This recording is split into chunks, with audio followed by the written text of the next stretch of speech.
Oh no. I think what I'll start doing is at the end of every video, the absolute last 5-second clip will be a teaser about the next video.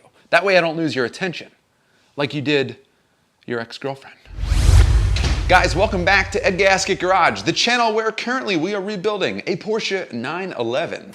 In today's video, we have to disassemble the front end of the 911 so that we can begin fitting all of the replacement parts that we purchased primarily on eBay Motors. Now, before we put wrenches to nuts, we have to wash this car because nobody likes working on dirty nuts.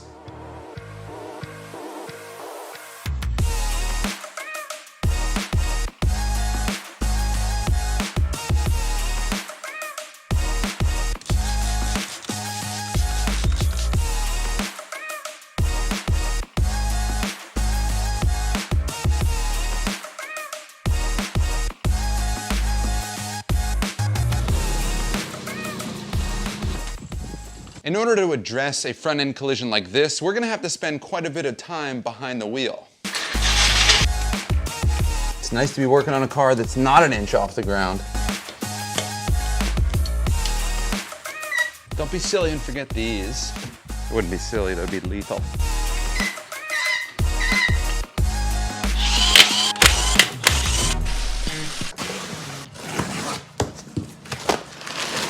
There's really no doubt in my mind that every component from this radiator assembly is broken. Unfortunately, on eBay, I was able to find a new one. It literally comes with everything. There's a condenser here, there's a radiator, the electric fan on the back, all the sensors. This saves me hundreds of dollars from buying everything individually, which I already did. So now I have to work on returning everything else. This is that whole wrenches to nuts thing I was telling you about. Since the front end collision damaged the condenser, there's no longer any air conditioning gas pressurized inside the system, so I don't have to worry about any leaks. Hopefully this air conditioning system worked before the accident. It would probably be a good idea to keep this thing out of the way while we work on our fender, but I want to hook it up and run a vacuum test against it to see if there's any other leaks in our cooling system. At some point we need to address the most damaged portion of our Porsche, which is the front fender. Enough tinkering with the small items here. Let's quit beating around the bush and smash right into it. You can only hope that nobody was injured in the accident, or the humor becomes more cringe with every joke. When you take off a fender, you have to put a wrench to certain bolts that were never meant to see a wrench. They were painted to match the car. So when you put a wrench to them, you scratch the paint, and then anyone who buys this car after me will know that we did some serious body work. The hope is that if you buy this car, you've already seen these videos. Imagine buying the car and then finding the videos. Imagine dating a stripper and not knowing she's a stripper. You could paint the bolts after you put them back in, but if you've watched the channel up until this point, you'll realize pretty quickly that I don't really mind a little character. These are coming out nicely, and I'm barely scratching them. I mean, I'm scratching them, but I'm barely scratching them. Once all the hardware is removed, it's as simple as breaking all the little plastic pieces that are really hard to fix and replace, and then the fender pulls right off. There's always one more bolt that you don't see. Rather than look for it, I'm just gonna keep pulling. I'm pretty sure the only thing holding this on is whatever that was. Every time I do this, I think about putting this back together with a freshly painted fender. And there it is, folks. We got the fender off. In taking a closer look at the suspension, it really looks like there's only one component of the front left suspension that's damaged. The lie detector determined that was a lie. And that's this front tie rod. I'm not totally convinced this is damage sustained during the accident, or if this is just related to poor maintenance. Either way, I have a new one to install. Once I put this in, the car will have to be aligned, which we kind of knew already. Tie rods are an adjustable component, so you want to count how many turns it takes to get this thing off, and that's how many turns we'll put the new one back on. Now, not to get too ahead of ourselves, this is our new fender. Well, it's not new. It's definitely not new. It's new to us. Certainly, we're going to have to do a better fitment job than that. Well, actually, this part serves no purpose. Just helps to... It serves no purpose.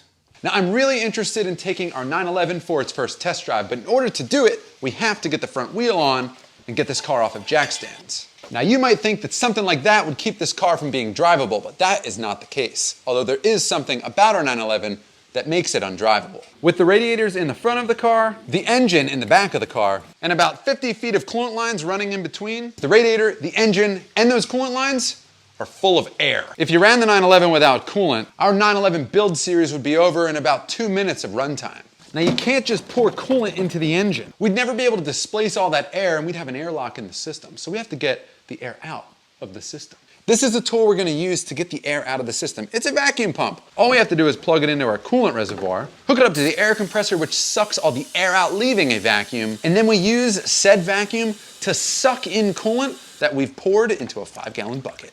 This is an expensive piece. It's on Amazon for about 150 bucks. If you want to buy one, I'll put the link in the description down below. But if you use it once, you save yourself a whole bunch of money. Doing this job at the dealership would probably cost millions, if not billions. With plenty of coolant now in the engine, I don't see any reason why we can't test drive our 911. Any reason at all. Nothing like a little rev on a cold engine. Cool. Limited lights on the dash, a parking light, trunk light, spoiler light, and washer fluid light. Cool. The maiden voyage. Reverse works. Whoop, whoop. It's moving straight, which is a good sign.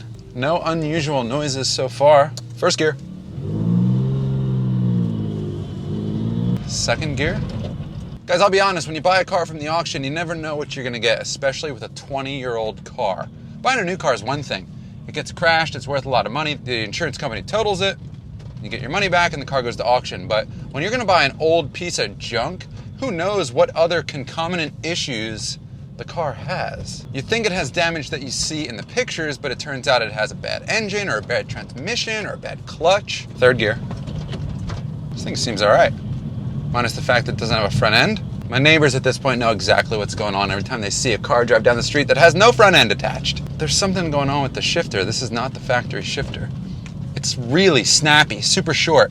Is the windshield cracked? And with all that being said, bad transmission, bad engine, all the bad possibilities, I'm pretty sure we got a good one.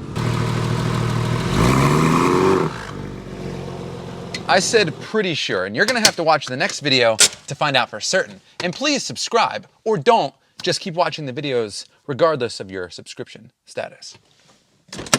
For all you content addicts that are still here for the teaser, this is a 911 GT3 front bumper. I have to install it and paint it by the next video. That would cost over $5,000 if you bought it from Porsche. I found it from Precision Porsche in California.